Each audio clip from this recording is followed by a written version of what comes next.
যত যুবক আছো বলো, তোমার কি ভাই বোন নাই?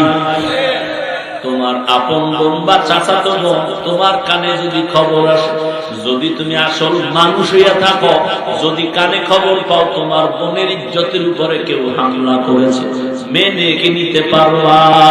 যদি বলো না পারবা না, তাহলে তুমি আর একটা বোনের চরিত্রে কেন আঘাত দাও?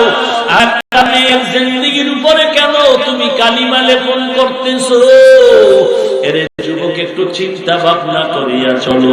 তারপরেও তো সব জায়গায় বলি, তোমার চরিত্র যেমন নিয়ে চলবা, যেই মেয়েটার চরিত্র ধ্বংস তুমি করবা, আল্লাহর কসম করে বলি, আল্লাহর কসম, আল্লাহর কসম, তুমিও কপালে যদি থাকে এমন একটা চরিত্রহীন নারী তোর কপালে আসবে, আসিয়াও ঘুমাইয়া থাকবে না।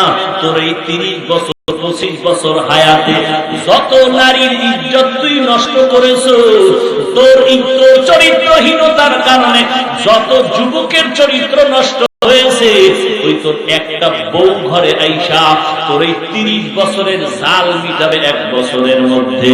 কিছু বলতেও পারবি না, করতেও পারবি না। এরে যুবক, আল্লাহ